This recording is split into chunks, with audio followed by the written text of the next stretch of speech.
꿈나무 여러분 안녕하세요. 오유경TV 시즌3에서 피플앤컬처라는 코너를 마련하고 문화예술계 인사를 만나려고 합니다.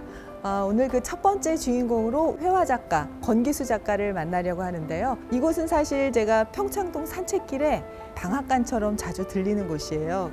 하이킹 하시면서 이 갤러리도 들렀다 가시면 참 좋을 것 같거든요. 자, 권기수 작가 만나러 가보겠습니다.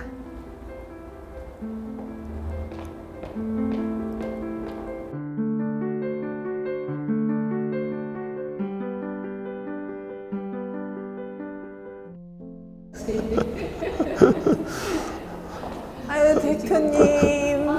네, 반갑습니다. 안녕하세요. 아유, 작가님 안녕하세요. 잘 반갑습니다. 뵙겠습니다. 네, 작가님한테 좀 설명 좀 부탁드릴까요? 네.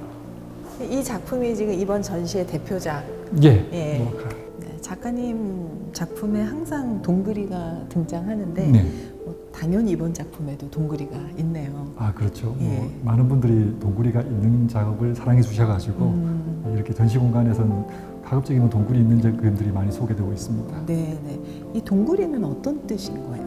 애초에 만들었을 때는 사실 뜻은 없었었어요. 그런데 작업을 계속 거쳐가는 과정에서 네. 제가 어렸을 때 주위의 어른분들이 많이 해주신 조언이 세상을 둥글둥글하게 살아야 된다. 그런 얘기를 많이 해주셨었거든요. 모난 사람은 정 만든다. 그렇죠. 제가 그렇게 거친 사람이 아닌데 네. 되게 순종적으로 보이는 사람인데 예. 이상하게 모난 선택을 매 순간 하게 되더라고요. 그래서 항상 제 뇌리에 세상을 둥글둥글하게 살아야 된다는 게 남아 있었었는데 그런 것들이 어떤 무의식 중에 나오지 않았나 싶어요. 그런데 나중에 보니까 이거는 동아시아의 어떤 우주관, 인생관이 원형적인 세상을 그렇죠, 가지고 그렇죠. 있더라고요. 네. 그것들이 이 형태에 담아들지 않았을까? 예, 그렇게 저도 생각해 봅니다. 그래요. 그러면 저 동그리의 표정을 가지고 좋아하는 분들 많으시잖아요. 아, 그렇죠. 스마일 예. 표정이라. 예, 예. 왜 웃는 표정을 하신 거예요? 이렇게 말씀드리면 좀 실망하시는 분도 있을 수가 있는데 네. 사실은 지금 웃는 표정은 아니에요. 예. 이게 스마일 기호 같은 모습인데요. 그렇죠. 예. 예를 들어서 옛날 그 히트곡 중에 내가 웃는 게 아니야 라는 그런 것들 있죠. 네네. 예, 그것처럼 뭐 예나 지금이나 특히 이 아시아 쪽에서는 네. 세상 살아갈 때 자기의 감정을 그대로 드러내고 살기가 어렵잖아요.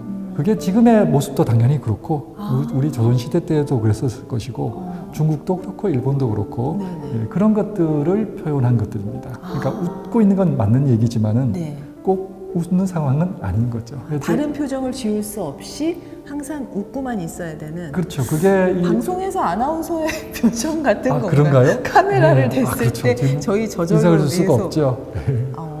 그러면 작가님은 둥그렇게 살아야 된다, 네. 미소 줘야 된다라는 어떤 사회적인 요구에 대해서 사실은 부대끼고 불편하신 거를 반대로 표현하셨다고. 그렇죠. 볼수 역설적일 수도 있고 네. 또는 저도 항상 모나게 살았지만은 네. 둥글둥글하게 살고 싶은 마음도 있을 거고. 그러고 보니까 작가님 계속 미소 짓고 계세요. 그런가요? 제 모습인가요?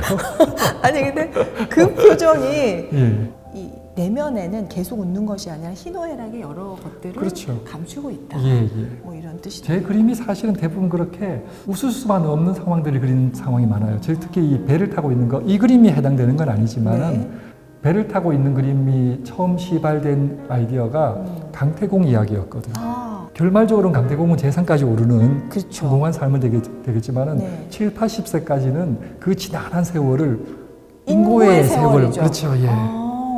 사람들은 그 인고의 세월에 초점 맞추지 않고 그렇죠. 그가 재상이 된 것에 초점 맞추지만 그 앞에 7, 80년의 고통의 세월이 그렇죠. 있었던 예. 거죠. 저는 그 낭만적인 뱃놀이 또는 지금 성공한 나중 이야기가 아닌 그 과정에 대한 이야기에 더 집중을 했었거든요. 그래서 이 그림이 딱 그렇다는 얘기는 아니지만은 네. 배에 타고 있는 동구리의 모습의 시작은 강태공의 어떤 제가 동화되면서 시작한 이야기가 됩니다. 그 얘기 듣고 갑자기 뭉클해집니다.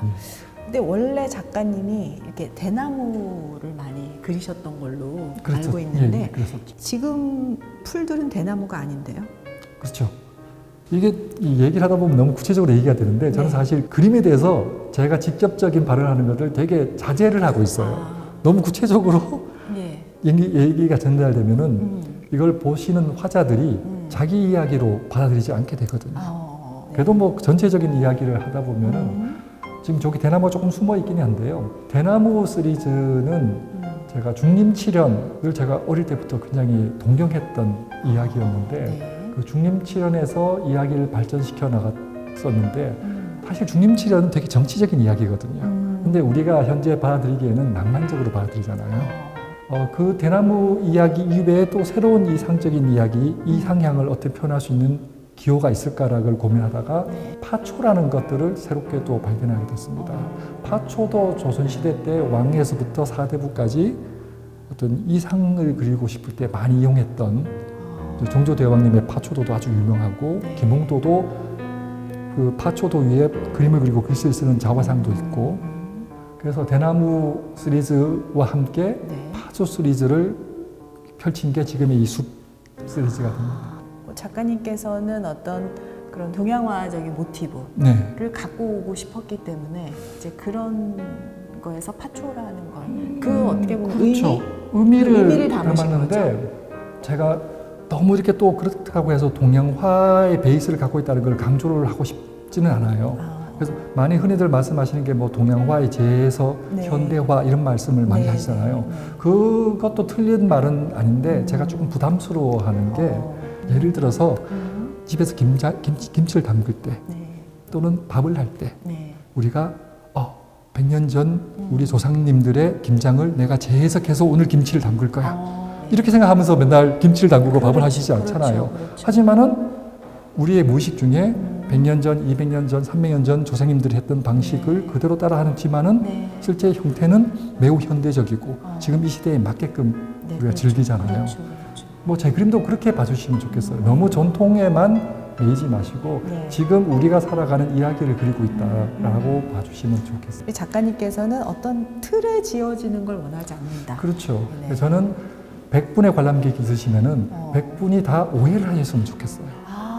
그러면 100가지 이야기가 나오게 되고 그게 피드백이 되면 저는 가만히 앉아서 100가지의 이야기를 제가 다시 갖게 되는 거죠. 나머지는 더 안 묻고 싶지만 그래도 한 가지는 제가 너무 궁금해서 여쭤봤으면 좋겠어요.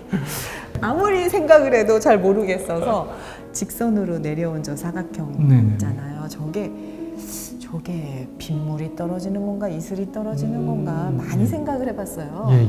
약간 제가 답을 못 찾아서 너무 답답해서 꼭 한번 여쭤보고 제 싶었어요. 그림이 뭐 제가 의도하든 의도하지 않든 사실은 제가 동양화를 십수년간 공부를 한 사람이다 보니까 제 그림의 화면은 전통적인 회화에서 굉장히 많이 매치가 되는데 저 부분은 옛날 한시가 있던 부분이에요.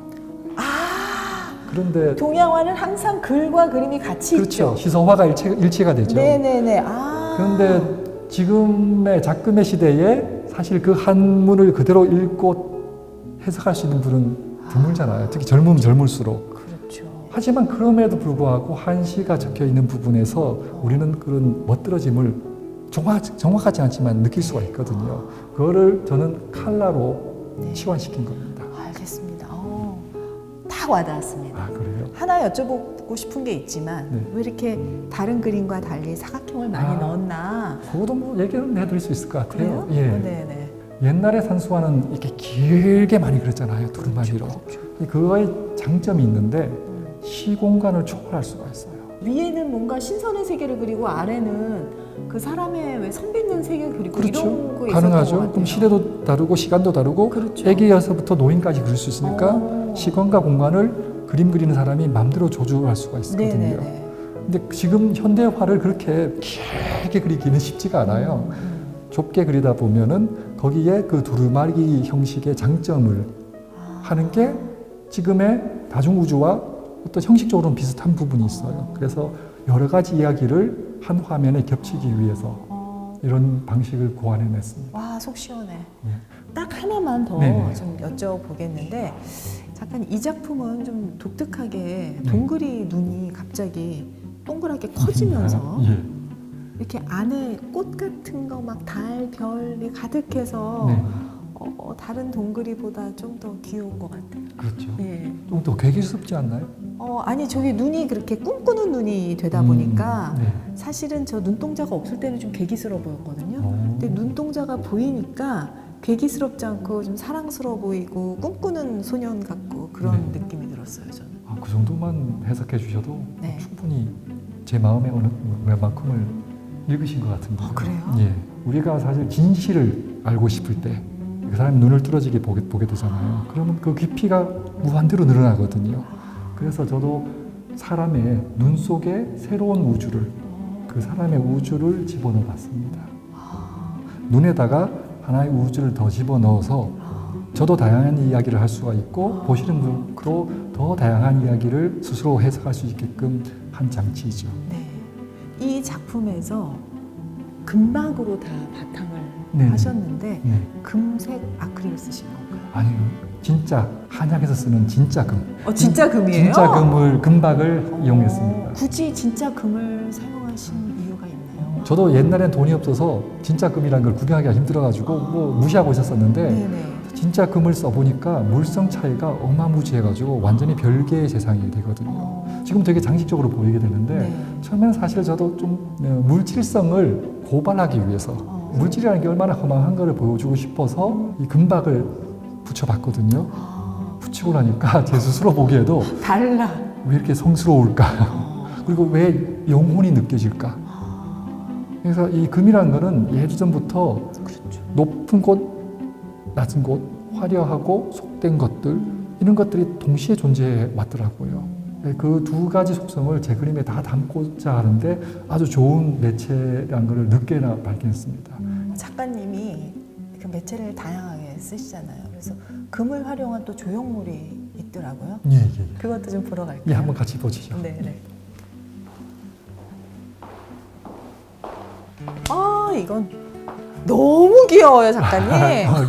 얘는 좀 귀여워요. 실제는 그쵸. 네. 이 원형은 2m짜리 대형 작업이고 요거는 저거를 미니어처한 작업. 여기서 나타내고자 하는 골드는 어떤 의미였는지. 아까 말씀드린 것처럼 예. 두 가지의 양면성이죠. 성과 속, 그다음에 영원성과 순간성인 그 두 가지를 다 표현해보고 하는 작가의 욕심에 쓰인 재료가 됩니다. 네. 요거는 아무래도 작다 보니까 좀 더 키치스러운 면이나 가벼운 느낌이 좀 강하게 들지만은 이 원형인 2m 정도가 되면은 제가 지금 의도했던 그 두 가지의 양면성을 느끼기에 충분할 거라 생각합니다. 근데 저는 이 작품을 보면서는 원래 동그리가 가졌던 어떤 이중성보다는 네. 굉장히 사랑스럽다. 음, 아직은 내면에 어떤 자아가 생기기 이전의 순진한 웃음 같다. 네. 이런 생각이 더 많이 들었던 작품인 것 같아요. 그렇게 전달되면은 나쁘지 않은 것 같아요. 그래요? 예. 그리고 이 아이 반려동물입니까? 애초에 의도는 강아지였었는데 뭐 고양이라고 보셔도 상관없고요. 제가 이것들을 처음 생각했을 때는 공자님 말씀이 떠올랐었어요. 공자님 말씀 중에 멀리서 옛벗이 찾아오면은 기쁘지 아니하겠는가. 네네네. 예, 그런 말이 있잖아요. 네. 거기서 많은 벗은 그냥 같이 술 마시고 노는 친구가 아니라 네네. 동지라는 뜻이 되거든요. 나와 뜻이 같은 사람. 그 말은 나와 목숨을 바꿀 수 있는 사람. 그래서 혼자이기도 하고 분리돼서 둘이이기도 하고 그것이 동물일 수도 있고 사람의 모양을 가질 수도 있고 그래서 이 둘은 둘일 수도 있고 하나일 수도 있습니다. 여기에 나오는 반려동물이라고 생각되는 것들이 알고 보면 친구일 수도 있고 나일 수도 있고 그렇죠. 나의 다른 모습일 네. 수도 있는. 제 의도는 정원에서 혼자 명상을 할 수도 있고 그런 것들에 대해서 나의 다양한 의식이 밀집해지는 하나가 되는 그렇게 얘기하니까 네. 더 와닿아요. 그런 장면이거든요. 안 그래도 이 그림의 컬러나 느낌들이 굉장히 좋았는데 러블리하죠? 네. 말씀 듣고 나니까 더 좋아진대. 예. 좋다. 좋습니다.